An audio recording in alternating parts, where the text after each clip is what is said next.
Joining us on the call next, Prairie View A&M University head football coach Heish Northern. Coach Northern, are you there? Yes, sir, I am. Coach Northern, if you could take the time out to review Saturday's game against Jackson State and talk about or discuss your practice plans in regards to your bye week. Well, we went up to Shreveport and sort of gave the fans what they want to see. Unfortunately for us, we didn't come out on the winning end of the game. It was a good game from pretty much start to finish. It came down to the last quarter, but they had a little bit too much Mr. Gooden and Mr. Moore for us, and we had guys in position to make plays at certain times and didn't come up with them, whether it was defensively, or in special teams. And their offensive line, I actually went over to their offensive line coach after the game, and sometimes I think as head coaches we get a little bit away from, you have to be a man and say, hey man, that was a good job that those guys did, being able to open holes, being able to, they didn't have any penalties, I don't think, on that offensive line, being able to get a quarterback time to throw the ball, because without those guys up front, none of what we're seeing from, either one of our offenses is going to happen. But they did a good job, and we just sort of ran out of bullets, as they say, and we missed too many tackles. We had a couple chances, I think, in the fourth quarter where we got them off the field, and then they come right back and get a defensive stop. But they're good up front, which I think makes it good for the rest of the team. Before the game, I thought they were the only team in the conference, and this is my opinion, that can line up in two tight ends and two running backs and beat you, or they can go five wides and beat you from a personnel standpoint. But we're right there. We're two field goals away and a couple, either passes or runs here last week game from being undefeated or having one loss in conference. So we're gonna keep on plugging at it. This week we finally get a bye week, and we're only gonna practice 2 days. 2 days this week. And my coaches spent a few days recruiting, and I'll spend a lot of time doing personal class checks and making sure everything is done correctly on the other side of campus, with the administration and judicial affairs, and just making sure we don't let this idle time become the devil's workshop for our team. But, we'll get back at it. We have Alcorn next Thursday.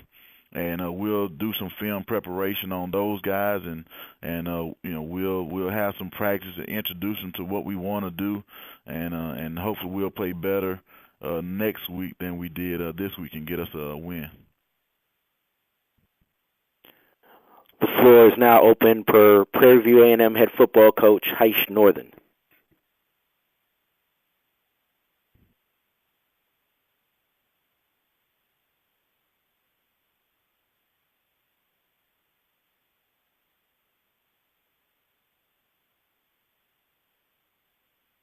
Coach, the Shreveport Classic is supposed to be sort of like a home game for you and your fans. Does it feel like a home game in Shreveport? This year it did not, to be honest with you. We were just coming off our homecoming game, and a lot of people showed up for that, and it was, as bad as it is to say, Jack State had more people than us, in my opinion. It wasn't what I expected, to be honest with you, and we got to find a way to figure it out. If we're going to continue to play our home games on the road, then I think we should make a push, either from a university standpoint or an athletic standpoint, to make sure that we find a way to get people there. I didn't listen to any radio while I was up there, but I can't say that I didn't see any signs for the game. I didn't hear any radio stations. We didn't have a press conference like we've had in previous years for the game, or like we do for the Dallas game.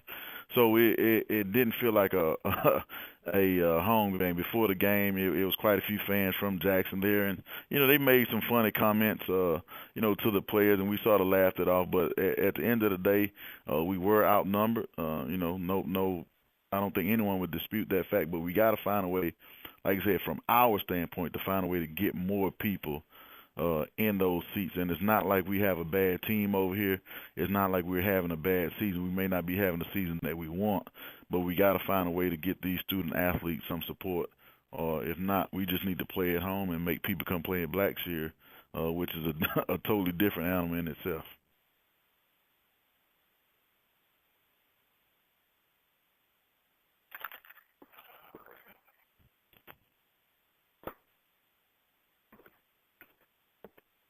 Coach, you were fortunate to have Smiley come in and do the things that he does so well, and the numbers that he had, and such a high scoring game, and not a problem with your offense putting points on the board. At any point, is there any concerns in regards to your defense and how you're sometimes rather against Stephen F.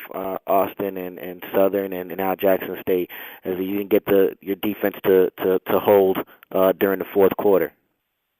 Well, it's always a concern. I mean, not just the fourth quarter, but throughout the ball game. If you look at it several times, we had scot-free blitzers have a chance to hit the quarterback and don't get him to the ground. Or you have, young men that are one-on-one with a running back or a wide receiver and don't get them to the ground. And, we talk about that. One thing we preach is situational football. You have to know, okay, sometimes we're trying to disguise a blitz, and then you have to back up out of there where you still have to get to where you belong. And sometimes we're not doing that. We're not paying attention to the details. If a young man is supposed to line up, if we're blitzing and the safety is taught line up 7 yards off the ball, 2 yards inside of the slot receiver, and you look at the film and he's 10 yards off the ball and head up with the wide receiver, and the ball is thrown exactly where he's supposed to be aligned, then that's an issue that we have. And we as coaches have to get that corrected. At the end of the day, it's the coach's job to get those guys lined up in the right place. And they're not paying attention to details.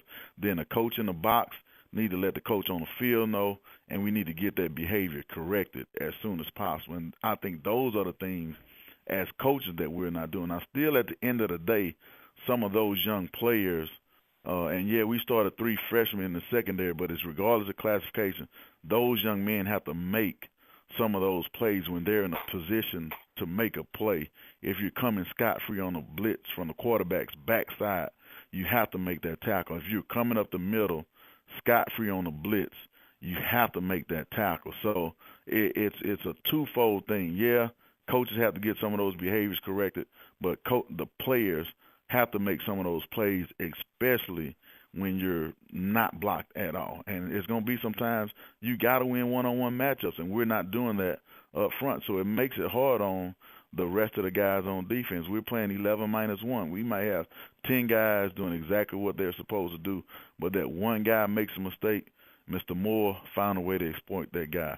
Mr. Gooden found a way to exploit that one guy that made a mistake. And we got to get that corrected. We got a week and a half to get it done. If we don't get it corrected, we'll be in the same situation that we are all those other games that you talked about where we gave up over, 35, 40, 50 points.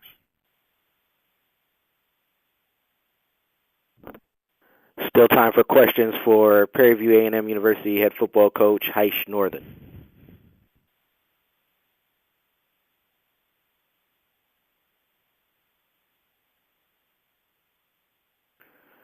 Coach, with Southern just a half a game ahead of you in the standings, can you share with us just the level of optimism going into the latter part of your schedule and going down the stretch and facing Alcorn State and Arkansas Pine Bluff with still an opportunity to represent the West in the championship game in December? Well, I think that's something that we sort of sell to our guys, but at the same time, I've talked to them earlier during the year that there's going to come a time where they may lose a ball game. And if we don't capitalize on it, that's going to be our biggest regret of the year. Not losing to them head to head, but, like I say, if someone leaves that door cracked and you don't find a way through that door, that's going to be your biggest regret. And, that's what we talked about last night as a team and as coaches, that, once we lost to Jackson, lo and behold, what happens? Southern drops a ball game. But we just gonna keep playing. We're gonna try to win one in a row, and if things work out for us, fine. If they don't, we'll have to swallow that pill that we made for ourselves. So I don't give these guys false hope, but at the end of the day, I tell them it doesn't matter if we won every game that we've played or we lost every game that we played. As a student athlete, you have a responsibility to this university to go out and prepare and play the best ball game that you can. So, yeah, we have some hope, but, at the end of the day, we're going to prepare just like we would if we were in first place. We're going to prepare the same way if we were in last place. Every game is a playoff game for us right now.